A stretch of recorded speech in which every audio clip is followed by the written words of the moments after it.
Cryptography is not a static discipline because the safety of a cryptographic choice depends on the balance between defensive mathematics and offensive capability, and that balance shifts over time. What was considered strong protection a decade ago may be marginal or broken today due to new attacks, better analysis, or increases in computing power. This reality means cryptography must be managed as a life cycle, not as a one-time design decision that can be forgotten once implemented. Systems that assume cryptography is permanent tend to accumulate hidden risk because they continue relying on protections whose assumptions are no longer valid. A mature security program accepts that change is inevitable and plans for cryptography to evolve in step with the threat landscape. Before we continue, a quick note. This audio course is a companion to the CISS books. The first book is about the exam and provides detailed information on how to pass it best. The second book is a Kindle-only ebook that contains 1,000 flashcards that can be used on your mobile device or Kindle. Check them both out at cyberauthor.me in the Bare Metal Study Guide series. Algorithm selection is the first visible decision in that life cycle, and it must balance security margin, performance, and interoperability requirements. Security margin refers to how much theoretical and practical resistance an algorithm has beyond what is strictly needed today, which matters because you want room for future advances in attack techniques. Performance matters because cryptography is often used at scale, and algorithms that are too slow can create bottlenecks or tempt teams to weaken protections for efficiency. Interoperability matters because systems rarely operate in isolation, and chosen algorithms must work across platforms, vendors, and protocols without forcing brittle custom implementations. A strong selection process looks beyond popularity and considers where the algorithm is used, how it is accelerated in hardware, and how widely it is supported in the ecosystem. These considerations ensure that cryptography is both secure and usable over the intended lifetime of the system. Cryptographic strength is not determined by algorithm name alone, because key length, mode choice, and correct usage all influence real-world safety. A strong algorithm paired with an insufficient key length can be vulnerable to brute force attacks as computing power increases. Similarly, a strong algorithm used with an unsafe mode can leak information or allow manipulation of ciphertext without detection. Correct usage includes proper randomness, correct initialization vector handling, and appropriate authentication of encrypted data, all of which are essential for preserving theoretical guarantees. Strength, therefore, emerges from the combination of components rather than from any single choice. This is why cryptographic reviews must examine how algorithms are applied, not just which algorithms are listed in documentation. Obsolescence occurs when advances in cryptanalysis or computing reduce the work required to break cryptographic protection to an unacceptable level. Sometimes this happens gradually, as attacks improve incrementally, and sometimes it happens abruptly when a new technique renders an algorithm unsafe for practical use. Obsolescence can also be driven by environmental change, such as the availability of specialized hardware or large-scale distributed computing that makes brute force attacks more feasible. Importantly, obsolescence does not mean an algorithm suddenly stops working, but that the cost to defeat it drops below what the organization considers tolerable. Systems that do not track obsolescence risk can continue using weakened cryptography long after it should have been retired. Lifecycle management requires acknowledging that cryptographic confidence erodes over time. Deprecation policies are the formal mechanism for responding to obsolescence because they define when older algorithms, modes, or key lengths are no longer permitted. A deprecation policy sets clear expectations for designers, developers, and operators about what is acceptable today and what is no longer allowed. This prevents ad hoc decision-making where one team quietly continues using outdated cryptography because it still works. Effective policies include timelines, transitional allowances, and explicit prohibitions so that enforcement can be automated and audited. Deprecation is not about punishing legacy systems, but about creating pressure and clarity so that risk is reduced systematically rather than inconsistently. Without formal deprecation, obsolete cryptography tends to persist indefinitely. Migration plans translate deprecation intent into operational reality, because retiring cryptography usually requires coordinated technical changes. Migration can involve re-encrypting stored data, renewing certificates with stronger algorithms, updating libraries, and upgrading protocols that negotiate cryptographic parameters. These activities can be disruptive if they are not planned carefully, especially for systems with large data volumes or complex integration points. A good migration plan identifies dependencies, sequences changes to minimize downtime, and includes validation steps to confirm that new protections are functioning correctly. Migration is often the most expensive part of cryptographic lifecycle management, which is why delaying it tends to increase cost and risk rather than reduce them.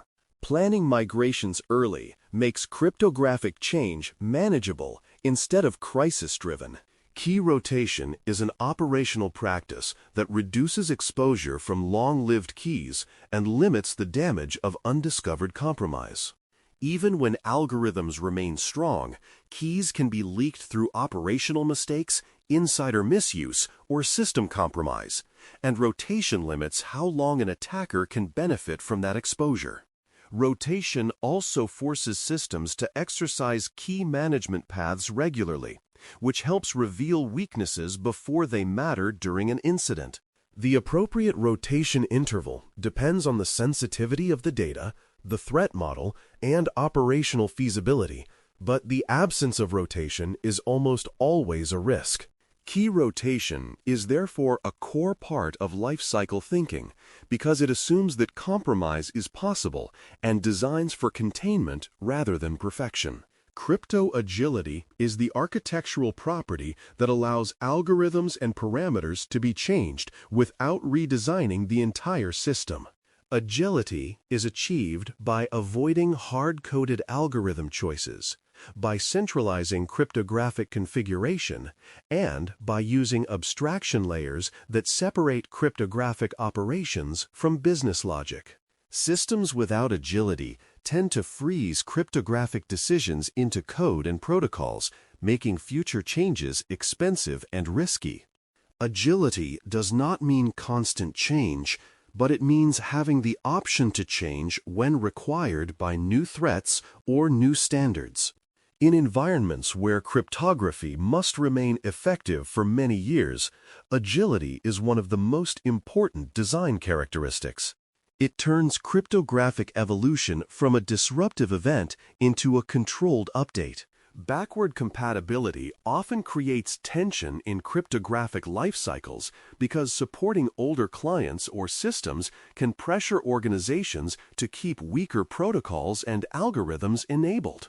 Compatibility may be required for business continuity, customer access, or integration with third-party systems that cannot be upgraded quickly. The risk is that attackers target the weakest supported option, even if stronger options are available, because protocols often negotiate down to the lowest common denominator. Lifecycle management requires careful decisions about how long backward compatibility is acceptable and how it can be constrained to limit exposure. This might include isolating legacy systems, limiting their access, or providing gateways that translate between old and new cryptographic protections. Without deliberate control, backward compatibility can undermine the entire cryptographic posture. Implementation flaws are a recurring reason cryptography fails in practice, even when strong algorithms are selected. Side-channel leaks, improper error handling, predictable randomness, and incorrect protocol implementation can all defeat theoretical security guarantees.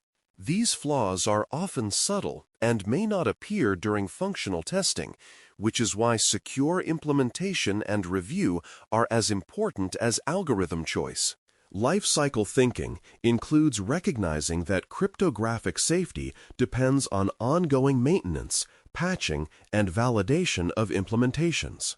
When vulnerabilities are discovered in libraries or protocols, systems must be updated promptly to preserve security. Ignoring implementation quality is effectively ignoring half of the cryptographic risk. Compliance requirements add another dimension to the cryptographic lifecycle because they may mandate approved algorithm suites, minimum key lengths, or specific operational practices. These requirements can vary by industry, jurisdiction, and data type, and they often evolve as standards bodies update guidance. Compliance does not guarantee security, but it does establish a baseline that organizations must meet and demonstrate. Lifecycle management must account for these requirements so that cryptographic changes do not inadvertently create compliance gaps. Aligning security-driven upgrades with compliance expectations can also reduce friction and duplication of effort. When compliance is treated as part of the life cycle rather than an external constraint, cryptographic governance becomes more coherent. An inventory of cryptographic use is essential because you cannot manage what you cannot see. Cryptography is often embedded deep in applications, libraries, protocols, and devices, making it easy to overlook where specific algorithms and keys are actually used. An accurate inventory identifies which systems use which algorithms, key lengths, modes, and certificates, and where keys are generated, stored, and rotated. This visibility is critical when an algorithm is deprecated or a vulnerability is disclosed, because it allows rapid assessment and targeted remediation. Without an inventory, responses become slow and incomplete, leaving pockets of weak cryptography in place long after risks are known. Inventory is therefore a foundational control for lifecycle management. Retirement is the final stage of the cryptographic lifecycle, and it involves more than simply disabling an algorithm. Retirement includes securely destroying keys so they cannot be recovered, updating configurations to prevent reuse, and validating that new cryptographic behavior is in effect. It also includes removing transitional allowances that were put in place for migration so that deprecated options are fully eliminated. Proper retirement ensures that old protections do not linger silently, undermining confidence in the system's current posture. Retirement activities should be documented and verified because incomplete retirement is a common source of residual risk. Ending the life cycle cleanly is as important as starting it correctly. Life cycle thinking keeps cryptography effective as threats change by recognizing that protection degrades over time unless it is actively managed. Algorithm selection, strength evaluation, and obsolescence monitoring ensure that cryptographic choices remain appropriate for current attack capabilities. Deprecation policies, migration planning, and key rotation translate evolving risk into concrete operational action. Crypto agility and controlled backward compatibility make change feasible without destabilizing systems. Attention to implementation quality, compliance alignment, inventory, and proper retirement ensures that cryptography works as intended in practice rather than just in theory. When cryptography is treated as a living system rather than a static feature, it continues to provide meaningful confidentiality, integrity, and trust even as the environment around it evolves. Thanks for listening. For more audio courses, daily newsletters, and more, please visit baremetalcyber.com.